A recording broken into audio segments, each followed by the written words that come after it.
मेरी नई नई शादी हुई थी। मैं बहुत खुश थी, लेकिन अचानक मेरा पति रोज रात को घर के बाहर जाने लगा और सुबह को वापस आता।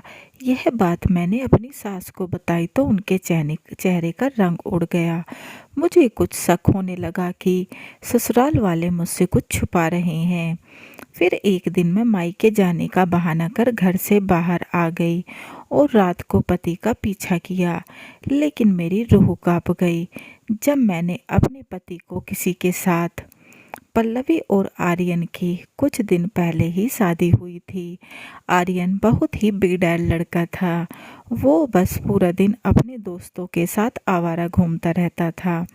इसलिए उसके घर वालों ने आर्यन की शादी करवा दी और आर्यन की शादी पल्लवी के साथ हो गई। पल्लवी बहुत ही संस्कारी अच्छी लड़की थी, लेकिन आर्यन शादी के बाद भी जरा नहीं सुधरा। वो अभी पहले की तरह अपनी कई गर्लफ्रेंड से बातें करता रहता और अपने आवारा दोस्तों के साथ घूमता और मौज मस्ती करता रहता। आर्यन के घर वालों ने शादी से पहले पल्लवी के परिवार को इस बात की भनक भी नहीं लगने दी। शादी के बाद आर्यन सुधर जाएगा यह सोचकर चुपचाप झूठ बोलकर शादी करा दी। धीरे धीरे आर्यन रात रात भर घर से बाहर रहने लगा। एक रात घबराहट में पल्लवी आर्यन को फ़ोन कर रही थी कि पता नहीं कहाँ है, उसका पति घर क्यों नहीं आया, लेकिन आर्यन उसका फ़ोन भी बंद आ रहा था। फिर सुबह के करीब 5 बजे आर्यन घर वापस आया। पल्लवी ने उससे पूछा, कहाँ थे आप? और फ़ोन भी बंद था। पता है मैं कितना डर गई थी। लेकिन आर्यन पल्लवी को नज़रअंदाज करते हुए रसोई घर में चाय बनाने चला जाता है। पीछे से पल्लवी भी रसोई घर में चली जाती है और आर्यन को चाय लाकर देते हुए फिर पूछती है, कहाँ थे आप? तब वो झूठ बोल देता है कि काम में फंस गया था। शादी के 15 दिन बाद भी आर्यन को घर में देखकर पल्लवी सोचती है, मेरे पति नौकरी पर क्यों नहीं जाते। फिर एक दिन पल्लवी ने आर्यन से पूछ ही लिया कि आप नौकरी पर क्यों नहीं जाते, अब तो शादी को भी काफ़ी समय हो गया है। आर्यन झूठ बोल देता है कि मैंने छुट्टी ले रखी है। शादी के समय पल्लवी के घर वालों को बताया गया था कि आर्यन बैंक में नौकरी करता है, लेकिन सच तो यह था कि वो कोई नौकरी नहीं करता था। करीब 2 ढाई महीने बाद पल्लवी ने फिर से आर्यन से पूछा, अब तो कितने महीने हो गए, आप अब भी नौकरी पर नहीं जा रहे? अब आर्यन कुछ नहीं बोल पाया और उसके चेहरे का रंग उड़ गया। लेकिन पल्लवी अब समझ चुकी थी कि आर्यन झूठ बोल रहा है।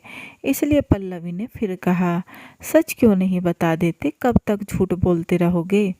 आर्यन गुस्से में तिलमिलाता हुआ बोलता है, अरे नहीं करता मैं कोई नौकरी। हाँ, झूठ बोला था तेरे परिवार वालों से, बता क्या करेगी? आर्यन के पिता की सरकारी नौकरी थी। उसे कभी रुपये पैसों की कोई कमी नहीं हुई, इसलिए उसने कभी नौकरी करने के बारे में नहीं सोचा और ना ही सही से पढ़ाई की थी। और बस घर वाले पैसा देते रहे, जिस कारण वो इतना आवारा बन गया था। यह सब सुनकर पल्लवी बहुत दुखी हुई। उसकी आंखों से आंसू निकल आए कि उसके और उसके परिवार वालों के साथ कितना बड़ा धोखा हुआ है। समय ऐसे ही बीतता रहा और आर्यन अपने दोस्तों के साथ ऐसे ही आवारागर्दी करता रहा। एक दिन पल्लवी ने आर्यन से कहा कि आप ऐसे क्यों आवारा दोस्तों के साथ घूमते रहते हैं? तो वो आग बबूला हो गया और पल्लवी को गुस्से वाली नज़रों से देखने लगा। उसी दिन आर्यन को बुलाने उसके कुछ दोस्त घर आए और उसे आवाज़ लगाने लगे। आर्यन उस समय कमरे में सो रहा था, इसलिए मुझे आवाज़ नहीं आई। पल्लवी को उस दिन बहुत गुस्सा आया और उसने आर्यन के दोस्तों से जाकर कहा, वो नहीं आएंगे और आगे से यहाँ आने की हिम्मत मत करना, आ जाते हैं मुँह उठाकर गली के आवारा। वो लोग चले गए, लेकिन जब आर्यन अपने दोस्तों के पास गया तो उन्होंने उसे सब सच बता दिया, जिसे सुनकर आर्यन गुस्से में तिलमिला उठा और दोस्तों के सामने ही पल्लवी को फ़ोन पर खूब खरी खोटी सुनाई और कहा अपनी औकात में रहे। उसे गाली देते हुए फ़ोन काट दिया। पल्लवी ने यह सब फ़ोन कर अपनी माँ को बताया, लेकिन माँ ने भी उसे ही समझाते हुए कहा, अब जैसा भी है तेरा पति है और ससुराल ही तेरा घर है, सब रख, समय के साथ सब ठीक हो जाएगा। लेकिन पल्लवी का अब उस माहौल में दम घुटने लगा था। पल्लवी ने एक बार फिर आर्यन को समझाने की कोशिश की, आप कोई नौकरी क्यों नहीं ढूंढ लेते? लेकिन आर्यन पल्लवी से चिल्लाकर बोला, ज़्यादा सलाह मत दे और अपनी हद में रहे। मेरे ना करने से तू इस घर में भूखी नहीं मर रही है। ऐसी बातें सुनकर पल्लवी आंखों में आंसू लिए चुप रह जाती है और आर्यन बाहर चला जाता है। फिर उसी समय पल्लवी अपने सास ससुर से जाकर बात करती है, मम्मी पापा आप लोग इन्हें कुछ समझाते क्यों नहीं? पूरा दिन बाहर आवारा घूमते हैं, कोई नौकरी क्यों नहीं करते? वो बोली, बेटी कितनी बार समझा दिया लेकिन वो कभी सुनता ही नहीं, क्या करें? पल्लवी कहती है, तो आप लोग आर्यन को खर्चा देना बंद कर दो, खाली जेब क्या ही करेंगे। सास ससुर पल्लवी की बात पर सोचते हैं और फिर जब आर्यन पिता से पैसे मांगने आया तो उन्होंने देने से साफ इनकार कर दिया और कहा, अब और पैसे नहीं दे सकता, कमा कर खा। इतना सुनकर आर्यन का पारा 7वें आसमान पर पहुंच गया और वो समझ गया पल्लवी ने ही मेरे माता पिता को सिखाया है और उसने उस दिन सब हद पार कर दी। पल्लवी को कमरे में जाकर मारने पीटने लगा। वो रोती चीखती रही लेकिन वो उसे बेरहमी से मारता रहा। फिर बाहर चला गया और जाकर पूरा दिन दोस्तों के साथ शराब पीता है। फिर नशे में जब वो घर आता है फिर से पल्लवी को मारता है, उसे गालियाँ देता है। फिर भी पल्लवी आर्यन के जूते उतार उसे बिस्तर पर लिटा देती है। जब पिता ने आर्यन को पैसे देने बंद कर दिए तो वो दोस्तों से उधार लेकर रोज शराब पी कर आता और पल्लवी के साथ मार पिटाई करने लगता। देखते ही देखते आर्यन के ऊपर बहुत कर्जा चढ़ गया। अब उसके वही दोस्त उससे अपने पैसे मांगने लगे, उसके साथ झगड़ा करने लगे। तब उसने कहीं से और कर्ज उठाकर दोस्तों को पैसे वापस दिए, लेकिन इससे आर्यन के सर पर और ज़्यादा कर्ज चढ़ गया। अब लोग घर तक भी उससे पैसे मांगने आने लगे, उसे धमकाते, उसके साथ मार पिटाई करने लगे। एक दिन पल्लवी ने आर्यन से कहा, अभी भी समय है, संभल जाओ, कोई नौकरी कर लो, सब ठीक हो जाएगा। फिर एक दिन कर्जे के चक्कर में आर्यन की बहुत बड़ी लड़ाई हो जाती है। उस दिन आर्यन शराब पीकर बहुत गुस्से में तिलमिलाता हुआ घर आया और उस दिन आर्यन ने पल्लवी को बेल्ट से बहुत मारा, क्योंकि वो घर से खर्चा बंद होने का कारण पल्लवी को समझता था।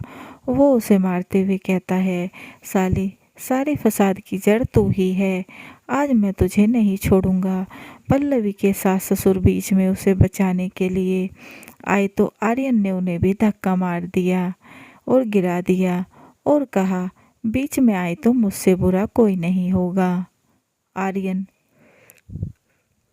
फिर घर से बाहर चला गया। पल्लवी ने कहते हुए कि चली जाए इस घर से, नहीं तो जान से मार दूंगा। पल्लवी रोते हुए अपनी माँ को फ़ोन करके कहती है, माँ बचा लो मुझे, नहीं तो ये मुझे मार डालेगा। पल्लवी की माँ यह बात उसके पिता को बताती है, लेकिन पिता यह कहकर बात टाल देते हैं कि ज़रूर पल्लवी ने कुछ किया होगा, उसे यहाँ लाकर बिठाएगी क्या, मोहल्ला पड़ोस क्या कहेगा। पल्लवी के पापा का मानना था एक बार लड़की की शादी हो गई उसके बाद वो ससुराल में मरे या जिए लेकिन रहेगी उस घर में ही। पति चाहे कैसा भी हो, उसके सामने मुंह नहीं खोलना चाहिए। पल्लवी की माँ मजबूर थी, इसलिए उन्होंने पल्लवी से कहा, बेटी, औरतों का जीवन यही होता है, और फ़ोन कर रख दिया। फिर कभी पल्लवी मायके फ़ोन नहीं करती। आर्यन फिर शराब पी कर आया और पल्लवी को मारने लगा, लेकिन अब पल्लवी ने उसे एक शब्द नहीं कहा। वो उसे मारता रहा, वो बेचारी बस बैठी पिटती और रोती रही। सुबह आर्यन का नशा उतरा तो उसने पल्लवी को जमीन पर बदहाल सी हालत में पड़े देखा। वो करहा रही थी, लेकिन उसका दिल जरा भी नहीं पिघला और चला गया घर के बाहर। फिर सास ससुर ने कमरे में आकर पल्लवी को देखा तो उनके होश उड़ गए। सास ससुर को आज पहली बार अपनी गलती का एहसास हुआ कि हमारे एक झूठ ने किसी की बेटी का जीवन नर्क बना दिया। पल्लवी ने अब अपने मायके बात करना बंद कर दिया था और चुपचाप बस रोज आर्यन की प्रताड़ना सहती रही। जब तक उसके शरीर और मन में लड़ने की ताकत थी, वो सहती रही। वो बस अब एक जिंदा लाश बन चुकी थी। और एक दिन जब पल्लवी की सहन शक्ति ने जवाब दे दिया, तो कमरा बंद कर उसने फांसी लगा ली और सो गई हमेशा के लिए सुकून की नींद, कभी ना उठने के लिए। अब आर्यन सुधर गया और नौकरी भी करने लगा, लेकिन वो हर समय बहुत उदास रहता।